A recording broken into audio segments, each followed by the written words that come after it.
kita lihat berlaku di hadapan mata kita bagaimana negara-negara ini hancur.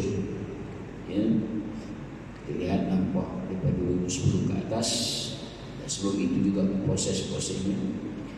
Dan sebenarnya ini adalah pembersihan total daripada Allah SWT yang makan masa mungkin lebih 50-60 tahun ke depan. Sebab itu saya mau bawa tajuk ini peristiwa-peristiwa global. Peristiwa-peristiwa global sebelum kemunculan Imam Mahdi, untuk sama-sama kita memahami apa sebenarnya yang disusun atau oleh Allah Subhanahu Wa Taala.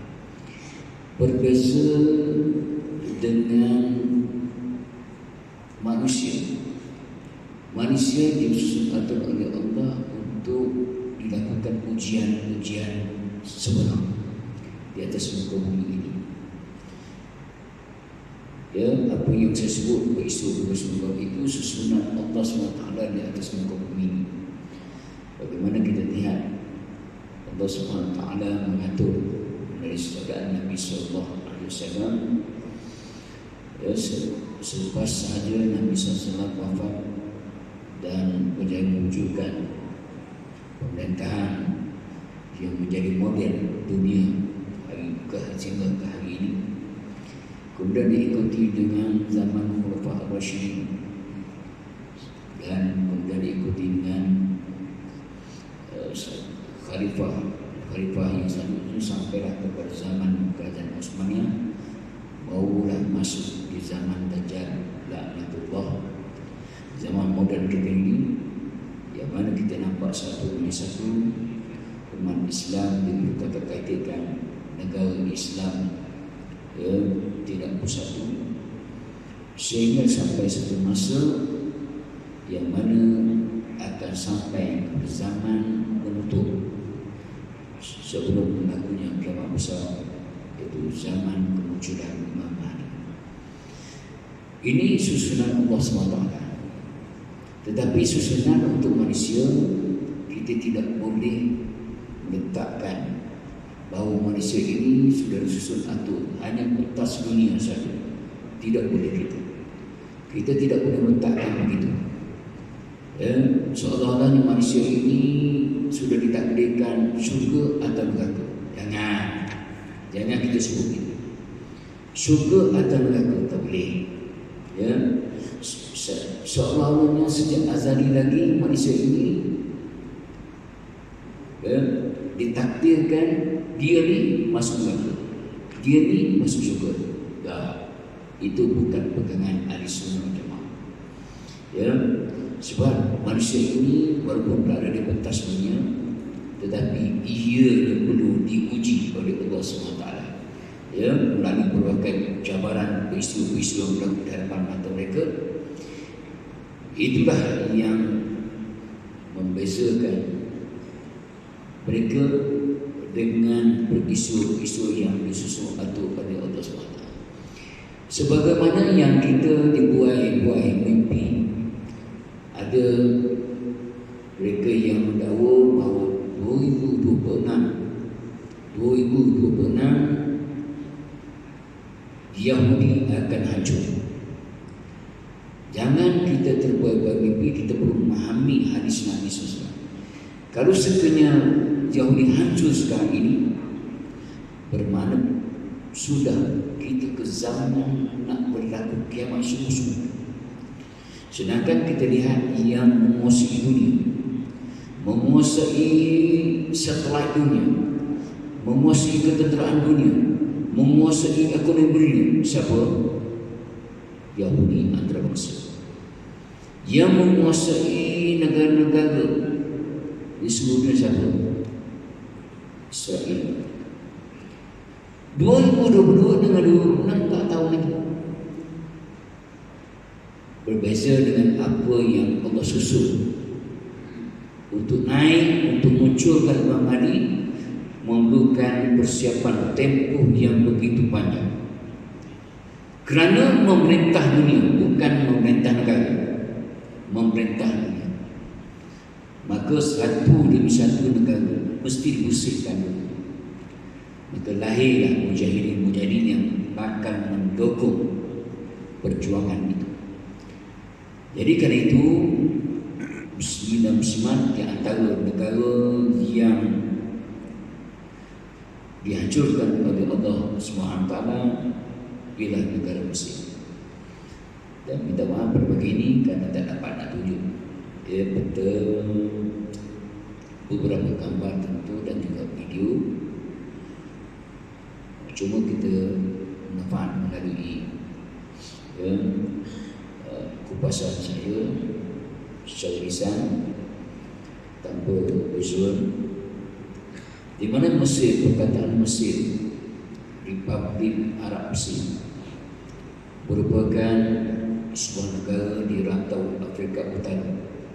Republik Arab Mesir bersempadan dengan Republik Arab Libya bersatu, Republik Arab Sudan, Semenanjung Gaza, Palestin, Israel, Laut Mediterranean serta Laut Merah. Walaupun Mesir mempunyai luasan tanah sebesar 1 juta kilometer persegi, kebanyakan penduduknya mendiami kawasan-kawasan sepanjang tebing sungai, terutamanya Bandar Daerah dan Bandar Iskandaria. Bagi mereka yang pernah melawat Mesir, yang berjalan melancong di bumi Mesir, akan lihat bagaimana meriahnya bandar-bandar yang terletak di tebing sungai ini. Ya, bukan saja Bandar Kairah, bukan saja Bandar Iskandaria, tetapi sampai ke di selatan Luxor, ya, sehinggalah nak memasuki negara Sudan di selatan. Jadi kawasan Mesir merupakan tamadun awal Mesir purba. Monumen-monumen Mesir purba seperti piramid Gaza, Spin, Luxor dan sebagainya menjadi tarikan berjuta-juta pelancong luar negara setiap tahun. Kini Mesir merupakan antara negara Arab terpenting di Timur Tengah. Di antara yang menjadi konflik sebelum Mesir mendapat kemerdekaan adalah terusan Suez. Terusan Suez, ya. Terusan Suez ini adalah jaluran air permukaan laut buatan Mesir yang menghubungkan Laut Mediterranean dan juga Laut Merah.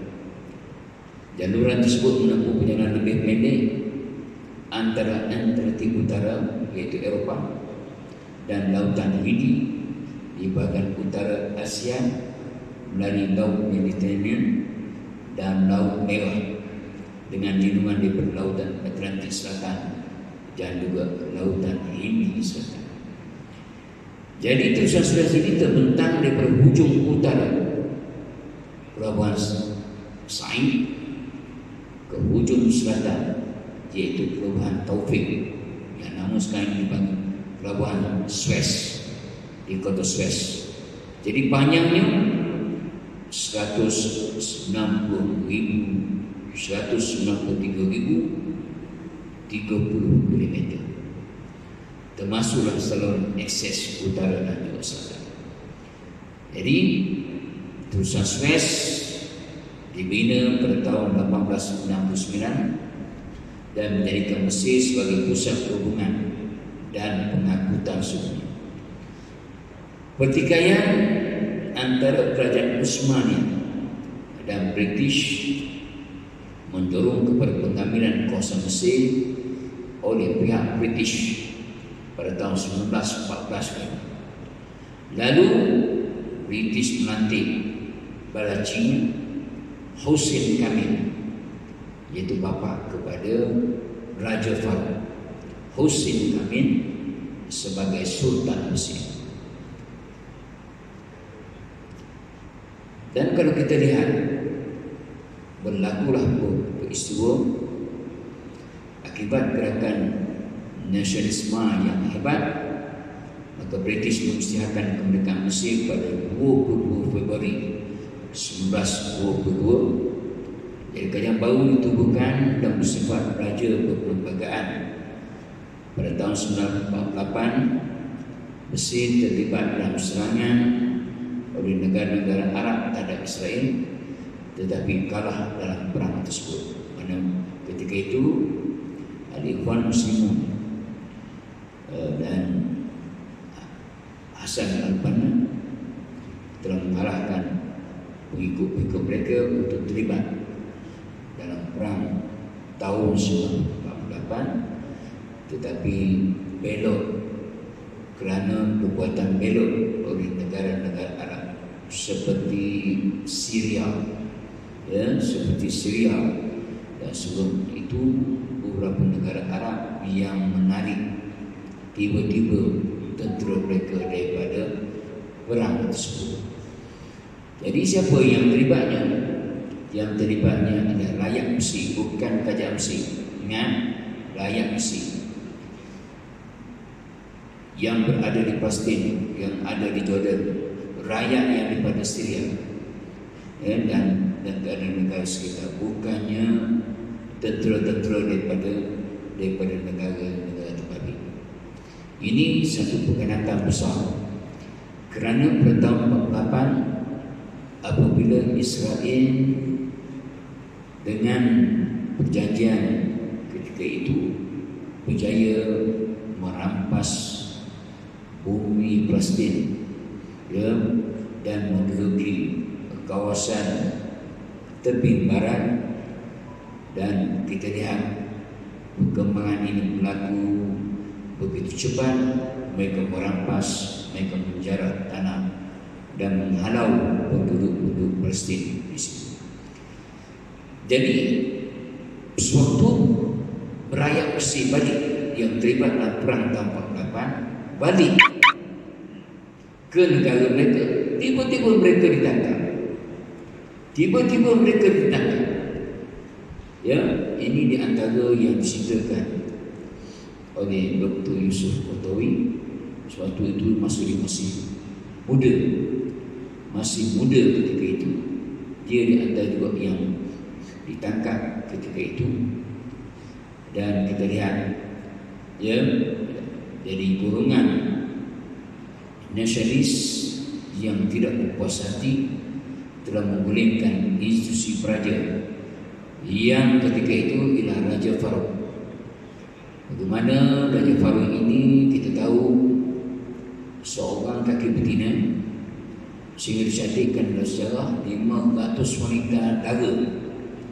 Dia rasa semua dah 500 anak dara. Dia tak main dan jada ni, semua anak dara, berbagai sama ada rakyat tempatan ataupun mana-mana yang dikatakan perempuan cantik, daripada negara Arab ataupun negara Eropah, diimport masuk, sehingga dicantik 500 anak dara. Allah, sebab itu kita lihat bagaimana zaman Raja Farouk, satu zaman yang kita lihat zaman gelap ketika itu, yang hanya menurut perintah baji mereka menuntut, iaitu mengikut telunjuk Inggeris ketika itu. Dan beliaulah yang dikatakan terlibat dalam pakatan membunuh Hassan al-Banna, sehingga tidak membenarkan ketika itu Hassan al-Banna ditembak, dan semua kaki tangan hospital yang ketika Hassan al-Banna dibawa ke hospital tidak dibenarkan memberi rawatan kepada beliau, sehinggalah beliau meninggal dan keadaan syahid. Dan ketika itu zalim, yang mana tidak dibenarkan ahli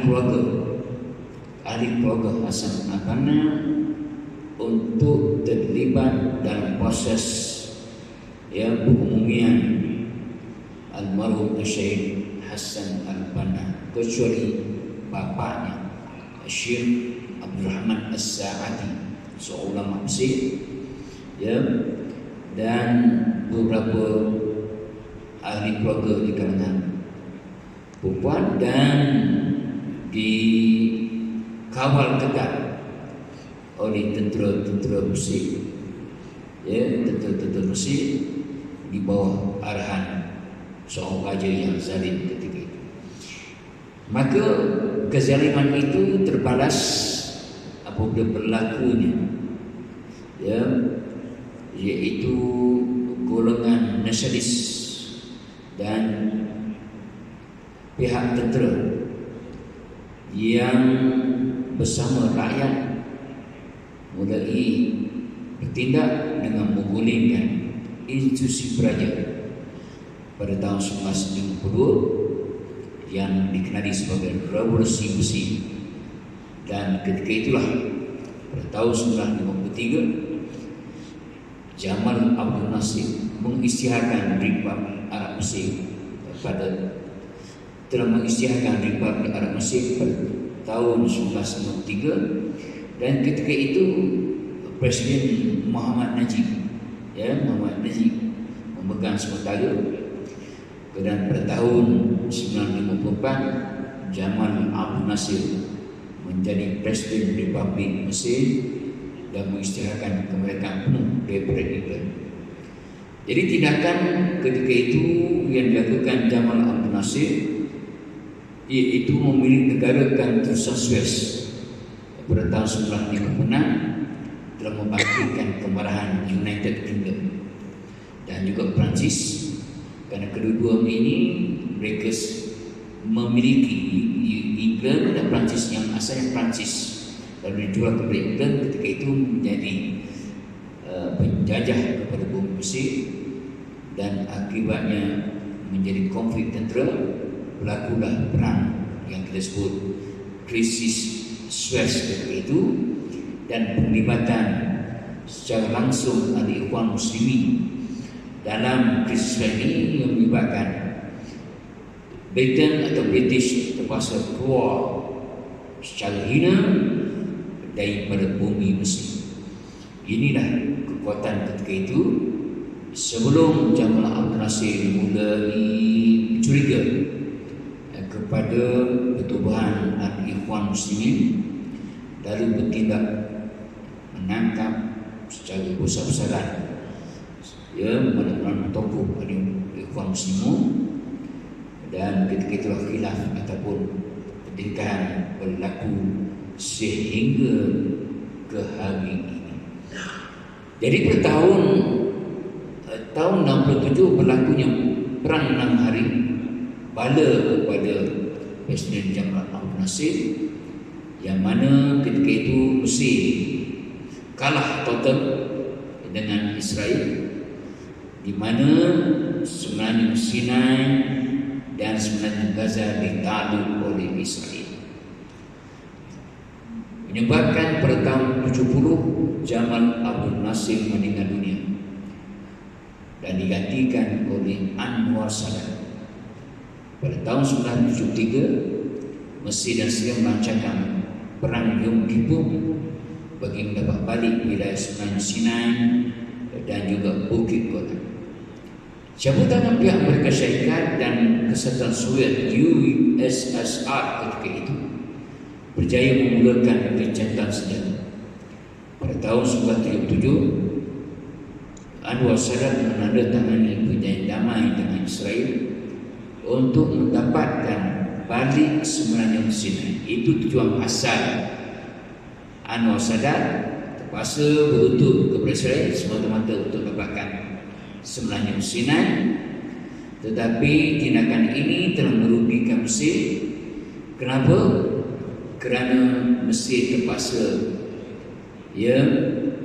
terpaksa mengorbankan terusan Suez dan juga beberapa perjanjian yang perlu dilalui.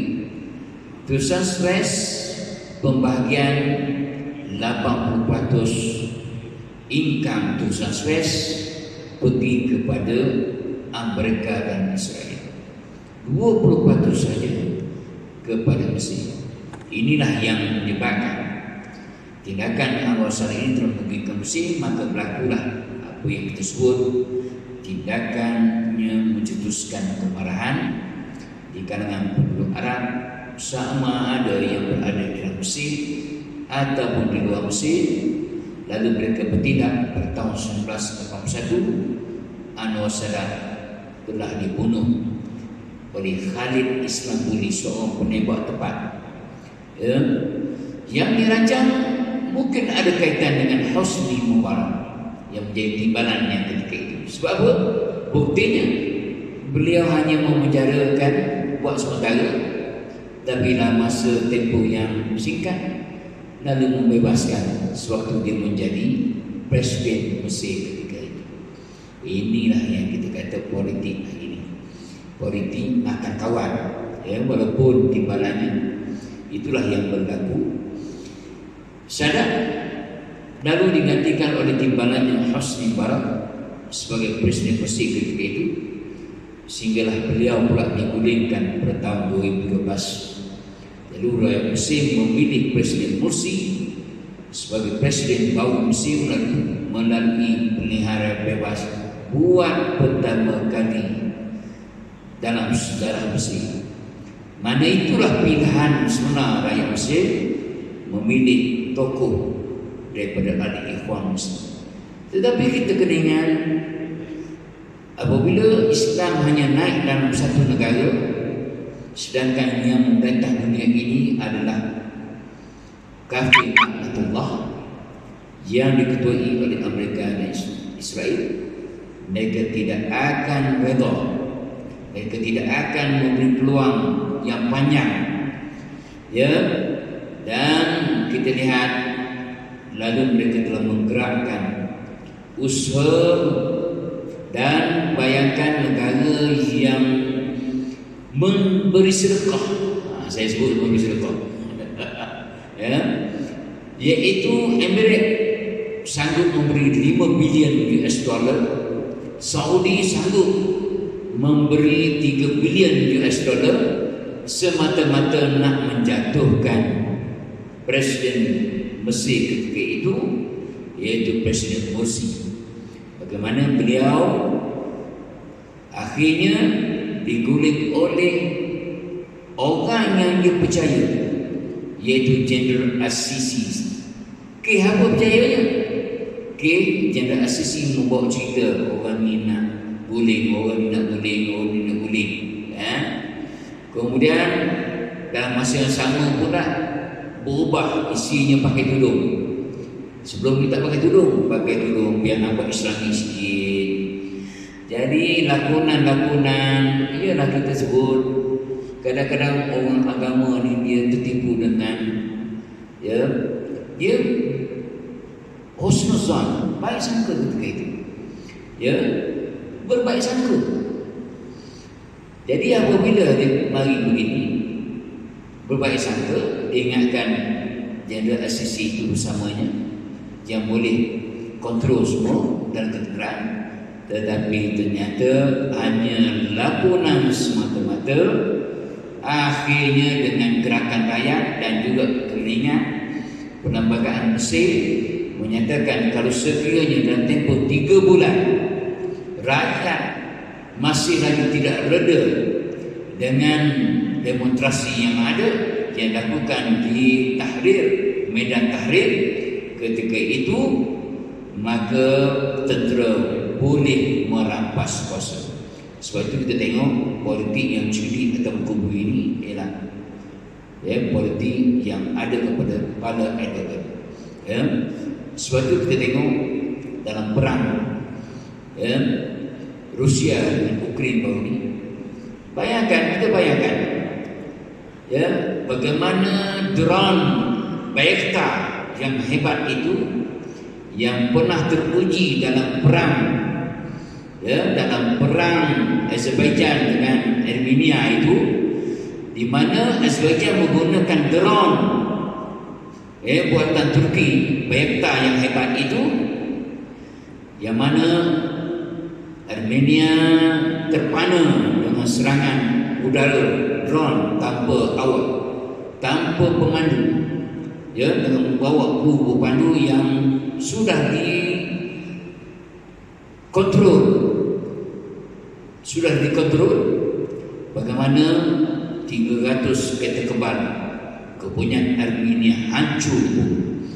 Ini bukti yang real, yang benar-benar berlaku, menyebabkan Rusia ketika menyerang Ukraine, maka negara-negara NATO telah memberi sebanyak mungkin bayar keluaran Turki, beli banyak tu. Bayangkan, sebab buat apa nak libatkan negara kalau dah ada ni, guna tu je lah. Bagaimana Turki mengambil laba yang begitu besar, bukan sahaja triliun dan tempoh yang begitu singkat, tetapi digunakan drone itu. Tetapi kena ingat bahawa Erdogan klik mata dengan Presiden Putin. Senjata dia dijual, tetapi kecanggihan ada pada Rusia. Suatu penggunaan drone Turki ketika itu dalam perang baru-baru ini, NATO menggunakan drone kepunyaan Turki, ya, kepunyaan Turki. Tiba-tiba Rusia mengeluarkan drone-nya yang kecil sangat, hanya detect di mana tempat drone itu berada, lalu dijamkan drone itu yang buatan Turki. Mana dia jamkan, dia tidak aktifkan drone kepunyaan Turki, lalu dia bagi isyarat mesej kepada artileri dia dengan kedudukan yang jelas, lalu artileri bertindak melancarkan peluru pandu tepat dengan sasaran. Ini menunjukkan pakatan NATO.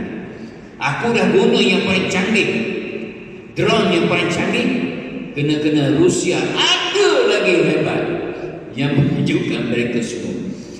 Jadi inilah yang kita sebut, ini zaman Rusia mula bangkit. Sebab tu kita lihat, kita jangan lupa zaman Nabi sallallahu alaihi wasallam, sewaktu Rom kalah, ketika itu Nabi bercita-cita supaya Rom menang, mengalahkan Parsi ketika itu. Maka turunlah ayat Quran, bumi bantu Rom. Surah Ar-Rum nak menceritakan bahawa tempoh dan beberapa tempoh di bawah 10 tahun, ketika itulah kembali balik Rom, kembali balik. Maka umat Islam begitu ceria, begitu suka. Kenapa? Kerana Rom ada lebih dekat agama Islaminya dengan Islam, berbeza dengan Parsi. Begitu juga negeri hari ini, apa yang berlaku kepada Rusia, dekatnya mereka dengan Islam, dengan memberi kebebasan sungguh-sungguh, ya, di buminya, dengan rakyat yang selepas saja Kristian, ialah penduduk yang kedua terramai, ya, penduduk yang kedua terramai di bumi Rusia, dan penglibatan tentera Chechnya dalam tentera Rusia sebanyak 60%. Bayangkan, 60% dalam tentera Rusia adalah tentera Chechnya. Apa hal? Inilah yang perlu kita fikirkan. Bagaimana politik antarabangsa hari ini, ya, Allah dah atur bahawa tidak ada satu negara yang boleh kontrol negara lain kecuali Allah letak satu negara yang sama kuat ataupun yang lebih kuat di antara satu sama lain. Dulu Rom dan Parsi, sekarang ini Amerika dan Rusia. Itu saya nak nyatakan apa yang berlaku, ya, yang perlu kita fahami. Dan sewaktu berbalik kepada cerita di Mesir, akhirnya Presiden Morsi diguling oleh tentera Mesir yang diketuai oleh Jeneral Al-Sisi dan berjaya menjadi Presiden Mesir sehingga ke hari ini. Sebab itu Muslimin dan Muslimat, Nabi SAW menyatakan dalam satu hadis, an Jabir bin Abdullah, muni'atil Iraq dirhamha wa kifizaha wa muni'atil Syami mudiyaha wa dinaraha wa muni'at Misr irdabaha wa dinaraha wa autum min haitsu bada'tum wa wa'udtum min haitsu bada'tum wa'udtum min haitsu bada'tum. Iraq disekat dirhamnya dan timbangan cupanya, makanan layaknya, yaitu yang cupanya seberat 36 kg. Syria disekat timbangan cupanya seberat 75 kg, dan dinar dan Mesir disekat timbangan cupanya, yaitu rupiah cupak dan juga dinarnya ataupun duitnya. Kamu akan kembali di mana kamu bermula. Kamu kembali di mana kamu bermula, dan kamu akan kembali di mana kamu bermula. Hadis riwayat Imam Muslim. Dalam hadis ini telah menyatakan bukan saja duit dikontrol, bukan saja duit itu disekat, sumber makanan, sumber kehidupan juga disekat. Jelas Syria hari ini teruk lah, teruk. Iraq teruk lah, teruk. Mesir teruk lah, teruk. Ya, ini jelas disebut oleh Nabi SAW. Dan satu hadis yang diriwayatkan melalui sumber dan juga disebut oleh Al-Imam Al-Qutubi, ada satu hadis menyatakan wa kharra Mesir min jafafin Nil. Kemusnahan Mesir disebab keringnya sungai Nil. Kemusnahan Mesir disebabkan keringnya sungai Nil.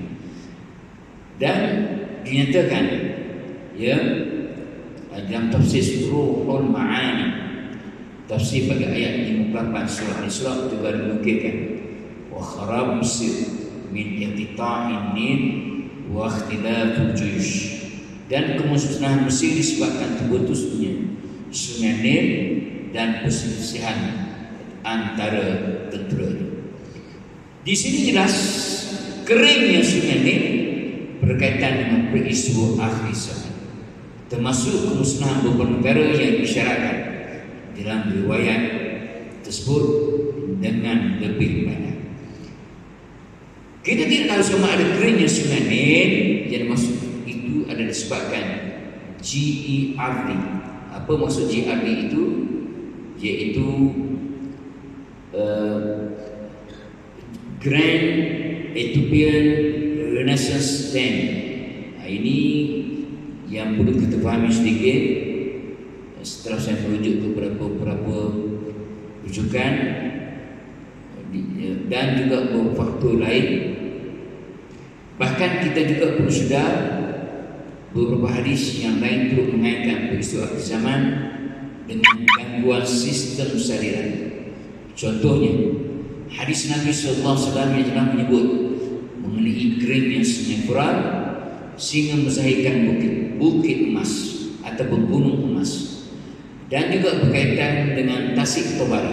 Semua disuruh tanda-tanda akhir zaman. Sungai Furat mengering ataupun surut. Sungai Nil bakal surut dan mengering. Sungai yang Tasik di Tobari atau Tasik Galili di Palestin juga akan surut.